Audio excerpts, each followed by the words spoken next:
Parmi les films d'animation marquants des années 90, Anastasia occupe sans doute une place particulière. Avec son univers visuel, ses décors ou encore ses musiques, il séduit par son esthétisme.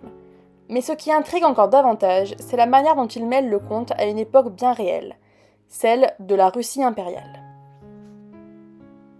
Parmi les personnages de ce film, Raspoutine incarne l'antagoniste par excellence, enveloppé d'ombre, de pouvoir et de mystère. Un personnage magnétique, quasi démoniaque, qui semble tout droit sorti d'un cauchemar.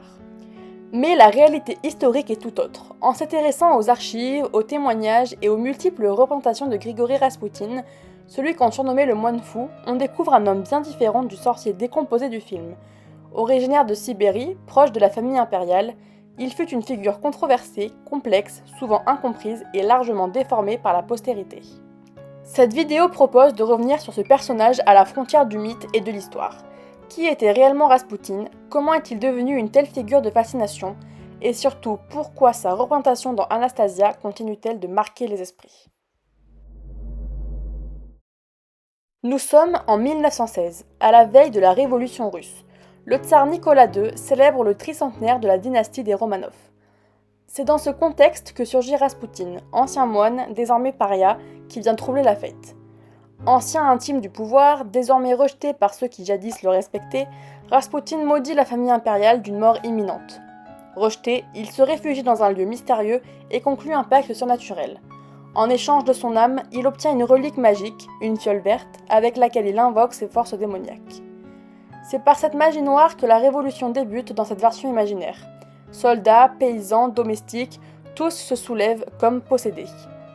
Mais alors qu'il pourchasse la famille Romanov, Raspoutine chute dans un lac gelé, disparaît, englouti par les eaux, sa relique échappée. C'est ainsi qu'on le croit mort.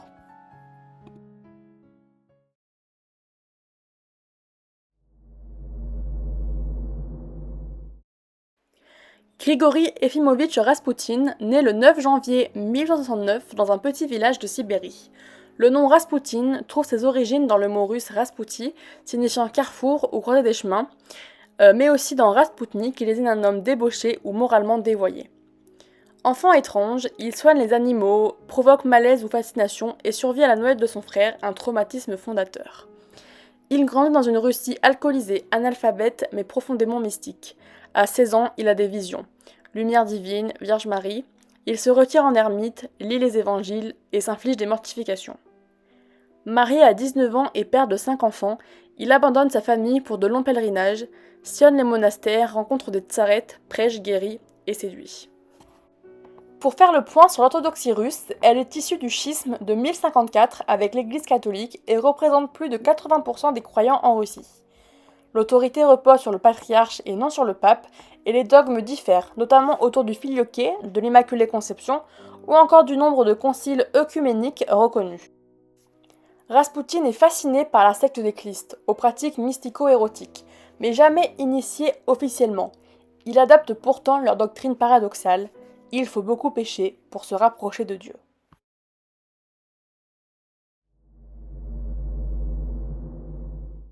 En 1903, Grigori Raspoutine est invité pour la première fois à Saint-Pétersbourg. Venu de Sibérie, il intrigue et séduit certaines figures religieuses influentes. Dans les milieux spirituels et aristocratiques en quête de renouveau, il ne passe pas inaperçu. 2 ans plus tard, en 1905, il est présenté à la tsarine Alexandra Fedorovna, épouse de tsar Nicolas II. Cette dernière est une femme pieuse, fragile, profondément inquiète pour son fils unique, Alexei, né en 1904 et atteint d'hémophilie, une maladie incurable à l'époque. À plusieurs reprises, Raspoutine parvient à calmer les crises de l'enfant, parfois même à distance selon les récits. Alexandra, bouleversée, y voit un signe divin. Pour elle, il devient un véritable envoyé de Dieu. À partir de ce moment, Raspoutine s'impose comme une figure centrale de l'entourage impérial. En 1914, lorsque le tsar part diriger les armées sur le front, il laisse le pouvoir entre les mains de son épouse et donc indirectement entre celles de Raspoutine. Ce dernier, bien que sans titre officiel, exerce une influence croissante sur la politique intérieure. Il recommande des ministres et s'oppose à la guerre. Cette proximité avec le pouvoir, ajoutée à ses excès, alimente les rumeurs, les caricatures et un profond rejet dans l'opinion publique. Il devient la cible de pamphlets, de fantasmes et le symbole d'un pouvoir impérial déconnecté, corrompu et affaibli. La situation générale ne cesse de se détériorer. En 1916, la guerre tourne au désastre, la population souffre, l'armée s'effondre et la confiance dans l'Empire s'effrite. Alexandra, d'origine allemande, est accusée de trahison et Raspoutine, devenu son principal conseiller, cristallise toutes les haines. C'est dans un contexte de défiance grandissante que la noblesse russe décide de passer à l'action. Le 29 décembre 1916, à Petrograd, le prince Félix Yusupov, l'un des hommes les plus riches et influents de Russie, invite Raspoutine à dîner dans son palais sous un faux prétexte. Il lui promet une soirée de plaisir, notamment la rencontre avec sa propre épouse, absente en réalité car en Crimée. Tandis que la musique résonne à l'étage, 4 hommes attendent dans une pièce voisine. Parmi eux, le grand-duc Dimitri Pavlovitch, neveu du tsar et amant supposé de Yusupov. Tous ont fait le serment d'en finir avec l'homme de Dieu. Leur objectif n'est pas seulement personnel ou moral, il est hautement politique. Raspoutine, envoûtant la tsarine Alexandra Fedorovna par son aura mystique, exerçait une influence croissante sur le couple impérial. Il était le seul à pouvoir apaiser les terribles crises d'hémophilie du tsarévitch Alexis. D'abord en s'abstenant de lui donner des cachets d'aspirine, connus pour fluidifier le sang. Ensuite, en lui donnant des herbes médicinales, en priant et en parlant au tsarévitch pour l'apaiser. D'après la légende, il aurait réussi à le soigner alors qu'il se trouvait à plus de 1000 km de lui. La tsarine voyait en lui un homme extrêmement important. Mais cette relation suscitait la fureur de l'aristocratie et de l'état-major, d'autant plus que Raspoutine s'opposait farouchement à la poursuite de la guerre. Il pressait la tsarine d'influencer le tsar pour retirer la Russie du conflit. Ce positionnement inquiétait les Alliés, et certains historiens pensent qu'un agent des services secrets britanniques, présent ce soir-là, aurait participé au complot pour empêcher un retrait russe du front. La suite est connue. Dans le sous-sol du palais, les conspirateurs avaient prévu d'empoisonner Raspoutine au cyanure, glissé dans des gâteaux et du vin. Mais il ne mourut pas. Soit il résista au poison, soit, selon d'autres sources, le médecin aurait en réalité omis d'en mettre. De plus en plus nerveux, Raspoutine finit par ressentir l'imminence du danger. Yusupov, paniqué, lui tire alors une balle dans le torse. Raspoutine s'effondre, mais se relève peu après et tente d'étrangler son agresseur. Blessé, il réussit à s'enfuir dans la cour enneigée du palais, avant d'être abattu à nouveau. Son corps est ensuite jeté dans la Neva, où il sera retrouvé le 30 décembre 1916 au petit matin. Le tsar Nicolas II refusera d'ouvrir un procès. L'opinion publique, lassée des scandales liés à Raspoutine, était globalement favorable à sa disparition.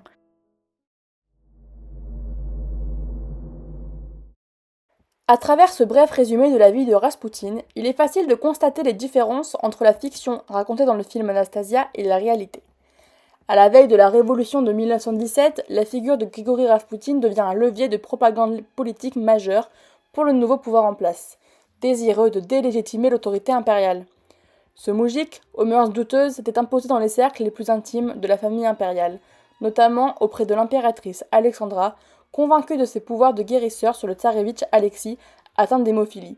Cette proximité nourrit rapidement les rumeurs et les fantasmes que les révolutionnaires vont s'employer à exploiter. Dès 1916 et 1917, les autorités utilisent l'image de Raspoutine pour incarner la décadence morale, politique et spirituelle de la monarchie. Il est représenté comme un débauché, manipulateur, exerçant une emprise malsaine sur l'impératrice et, par extension, sur le tsar lui-même. Les rumeurs d'une relation sexuelle entre Alexandra et Raspoutine sont largement relayées. On l'accuse également d'être un agent allemand, d'avoir saboté l'effort de guerre et d'avoir corrompu l'administration impériale en influençant les nominations au plus haut niveau.